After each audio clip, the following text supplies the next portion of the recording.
அனைவருக்கும் வணக்கம். சுய ஜாதகங்களின் அடிப்படையில லக்னத்தில் ராகுவும் 7ஆம் இடத்துல கேது பகவான் இருக்கும் பொழுது ஜாதகர்களுக்கு எப்படிப்பட்ட பலன்கள் அமையும் அதை பற்றி தான் இந்த பதிவுல தெளிவுபடுத்த போறோம்.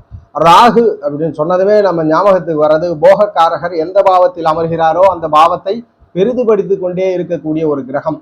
போதும் என்ற ஒரு மனநிலைமை ராகுவிற்கு கிடையாது. அதனால் எந்த ஆதிபத்தியத்தில் அமர்ந்தாலும் அந்த ஆதிபத்தியத்தின் காரகங்களை வேண்டும் வேண்டும் என்று ஜாதகருக்கு ஆவலாக தூண்டிக்கொண்டே இருக்கக்கூடிய ஒரு கிரகம்.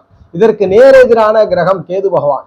மோட்சக்காரகர் ஞானக்காரகராக சொல்லப்பட்ட கேது பகவான் எந்த பாவத்தில் அமருகிறாரோ அந்த பாவத்தில் ஜாதகருக்கு பலனை கொடுக்க மாட்டார். முற்பகுதியில அந்த பாவத்துல பலன் இருக்காது. ஜாதகருக்கு எல்லாமே எகெயின்ஸ்டா இருக்கும். ஜாதகர் நினைப்பதற்கு எதிர்மறையாக நடக்கும்.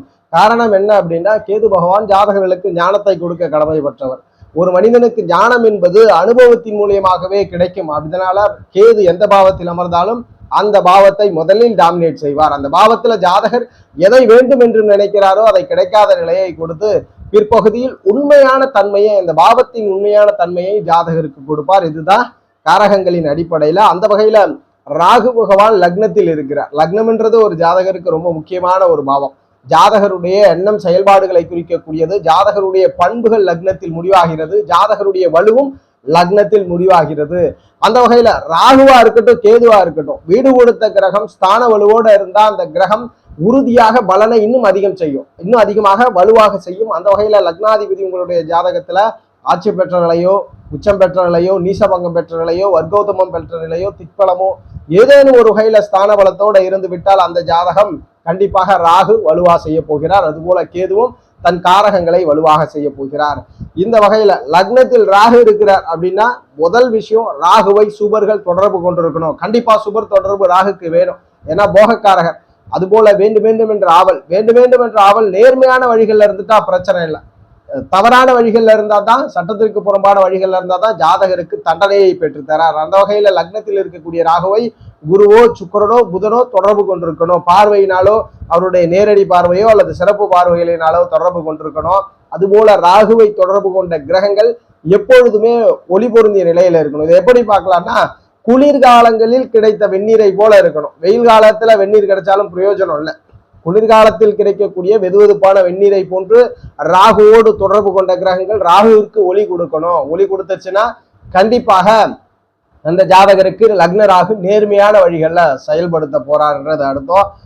இந்த ஒளி அப்படின்றது எந்த கிரகத்தால முதன்மையா கொடுக்க முடியும்னா, குருனால கொடுக்க முடியும், சுக்கிரனால கொடுக்க முடியும், புதனால கொடுக்க முடியும், சந்திரனும் ஒளியை கொடுக்க முடியும். ஆனா சந்திர ஒளி நேரடியாக கொடுக்கும் பொழுது சந்திர அதியோகத்துல ராகு இருக்கலாம். ஆனா சந்திர நேரடி ஒளினா அங்க காம்பினேஷன்ல முரண்பாடு இருக்கும், சந்திரனுடைய தன்மை குறையும். அதனால முதன்மையாக குரு சுக்கிரன் மற்றும் புதன் இந்த 3 கிரகங்கள் தொடர்பு கொள்ளணும். நிறைய பேருக்கு கேள்வி வரலாம், சனி மகானோடலாம் தொடர்பு கொள்ளக்கூடாத ராகு, இல்ல செவ்வாயோடலாம் தொடர்பு கொள்ளக்கூடாதுன்னா தொடர்பு கொள்ளலாம். தொடர்பு கொள்ளும் பொழுது ராகுனுடைய எண்ண ஓட்டங்கள் சுயநலமாக மாறிவிடும். அவ்வளவுதான், உங்களுடைய எண்ணம் தான் சுயநல எண்ணமாக மாறிவிடக்கூடும். லக்னத்தில் ராகு இருக்கிறவருக்கு என்ன நடக்கும்னா, பிரம்மாண்ட சிந்தனை தோன்றும். எப்பொழுதுமே பிரம்மாண்டமா சிந்திப்பார். அவருடைய எண்ண ஓட்டங்கள் அத்தனையுமே மிகப்பெரிய வேல்யூவா இருக்கும். இந்த ராகு லக்னத்தில் அமரும் பொழுது சுபர்கள் தொடர்பு கொண்டு அந்த வீடு ஏதேனும் ஒரு வகையில மேஷ ரிஷப கடக கன்னி மகரமாக அமர்ந்தால் இன்னும் அதிக வலுவை செய்கிறார். இந்த வகையில ராகு லக்னத்துல தொடர்பு கொண்டிருக்கிறார். உங்களுடைய 9ஆம் இடம் பாதிக்கப்பட்டிருக்குன்னா பூர்வீகத்திலிருந்து தொலைவில் இருப்பீங்க,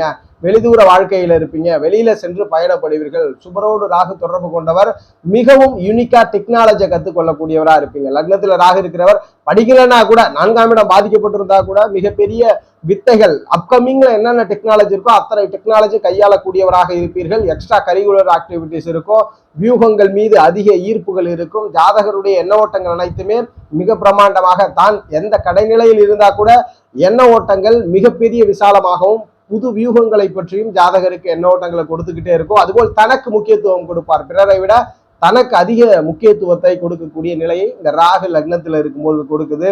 அதுபோல அவருடைய பண்புகள் நேர்மையாக இருக்கும்போது ரொம்ப நல்ல மனிதராக, ரொம்ப ஃபாஸ்டா, ரொம்ப அக்ரெசிவ் பர்சனா இருப்பார். செவ்வாயை விட மிகவும் வேகமான நபராக இருப்பார்.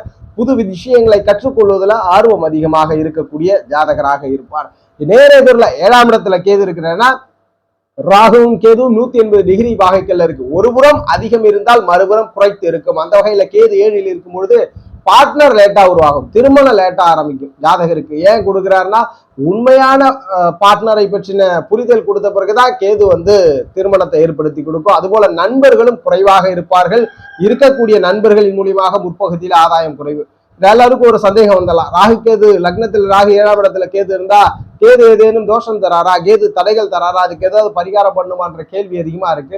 கண்டிப்பாக ராகு கேதுகளாகட்டும், செவ்வாயாகட்டும், குருவாகட்டும், யாரா இருந்தாலுமே கூட ஒரு பரிகாரத்தின் மூலியமாக நிவர்த்தி கொடுக்கறது இல்ல. அந்த ஆதிபத்தியத்தை அவர்கள் சற்று தசாபுத்திநாதனின் ஒப்புதலின் அடிப்படையில 29-30 வயது வரைக்கும் தடை பண்றார். அதன் பிறகு நல்ல துணைவரை ஏற்படுத்தி கொடுக்கிறார். இதுல ஒரு விசேஷம், 7இல் கேது அமர்ந்திருக்கிறார், வீடு கொடுத்தவர் நீசம், உடனே திருமணம் நடக்கும், நிறைய நண்பர்கள் இருப்பார்கள். கேது எப்பொழுது வலுப்பெறுகிறதோ அப்பொழுதுதான் தடையை வலுவாக செய்யும். தடைனா எப்படி இருக்கும்னா, ஞானம் பெற்ற பிறகே அந்த ஆதிபத்தியம் உங்களுக்கு கிடைக்கும்.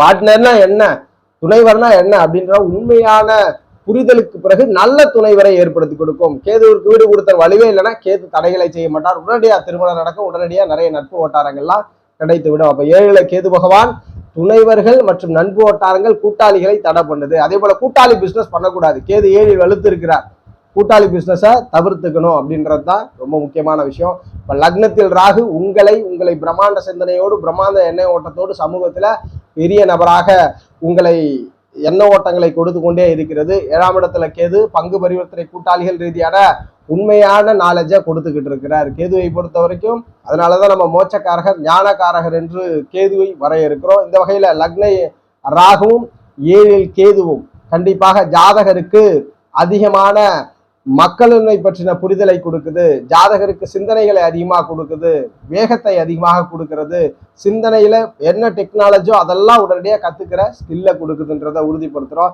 இந்த லக்னத்தில் ராகு சுபரோட தொடர்பு கொண்டிருக்கணும், 7இல் கேதுவும் சுபரோட தொடர்பு கொண்டிருக்கணும். சுபர் தொடர்பு ராகு கேதுக்கு ரொம்ப முக்கியம். சுபர் தொடர்பு இல்லைன்னா என்ன பண்ணோம், நீங்கள் உங்களுடைய வேகம் குறைய போறதெல்லாம் அக்ரஷன், ஆனா நேர்மையா இருக்காது, சுயநலம் கலந்த சிந்தனைகளோடு இருக்கும். எதுவாயினும் தசாபுத்திநாதன் எப்படி தொடர்பு கொள்றான்றத பார்த்துக்கணும். அதை அடிப்படையில் பலன் இருக்கும். ஜோதிட ரீதியான தகவல் அல்லது உங்களுடைய சுய ஜாதகம் சார்ந்த சந்தேகங்களுக்கு ஸ்கிரீன்ல தெரிகிற நம்பரை தொடர்பு கொள்ளுங்க. வாழ்க வளமுடன். நன்றி.